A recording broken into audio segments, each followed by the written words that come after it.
perkenalkan nama saya Putri Cahaya Widiawati. Di video kali ini saya akan membahas tentang kerusakan pada bahan pangan.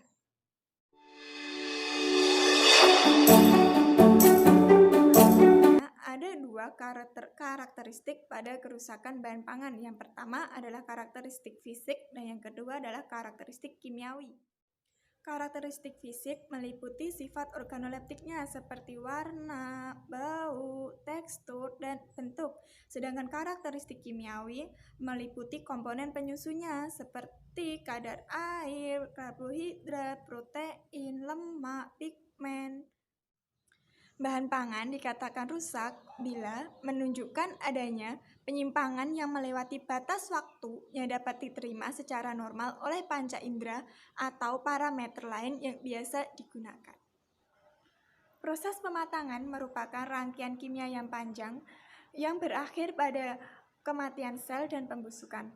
Nah, pembusukan ini merupakan tanda terjadinya kerusakan pada suatu bahan pangan. Ada beberapa ciri-ciri kerusakan pada suatu bahan pangan. Yang pertama, bersifat irreversible. Yang kedua, menimbulkan bau yang tidak sedap. Yang ketiga, tidak ada daya tarik. Yang keempat adalah perubahan bentuk secara drastis. Nah, zat gizi yang terkandung dalam suatu bahan pangan itu pun akan menjadi toksik bila dikonsumsi. Kerusakan pada bahan pangan akan berangsur secara cepat maupun lambat.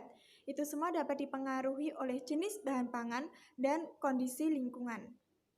Biasanya bahan pangan yang kaya akan zat gizinya menimbulkan risiko keamanan pangan yang lebih tinggi dibandingkan bahan pangan yang lebih rendah zat gizi. Ada beberapa contoh tanda kerusakan pada bahan pangan. Yang pertama adalah umbi-umbian. Nah, umbi-umbian yang memiliki tekstur lunak itu menandakan bahwa umbi tersebut telah mengalami kerusakan. Yang kedua adalah terjadinya memar pada buah-buahan seperti apel, mangga, jambu, sawo. Kerusakan yang ketiga adalah pada makanan kaleng, yaitu terjadinya pengembunan kaleng, bau busuk, dan warnanya yang sudah menyimpang. Yang keempat adalah kegosongan pada saat penggorengan. Yang kelima, tepung yang mengalami menggumpal dan mengeras. Nah, yang keenam adalah minyak goreng yang baunya udah tengik.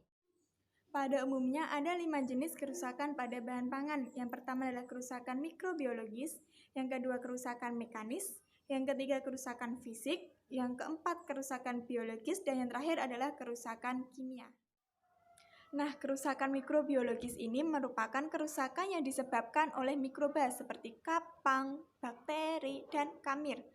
Cara mengeceknya dengan cara menghidrolisis menjadi molekul yang lebih kecil. Kerusakan ini merupakan kerusakan yang paling berbahaya bagi manusia karena racun yang diproduksi penularannya sangat cepat.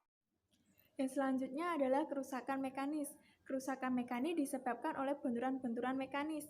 Biasanya kerusakan mekanis ini terjadi waktu panen, yaitu pemotongan, pengolahan, dan pasca pengangkutan.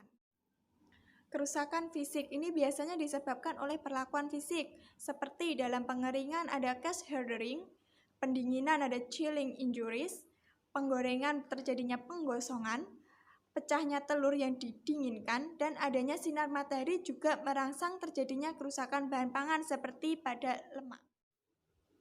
Kerusakan biologis.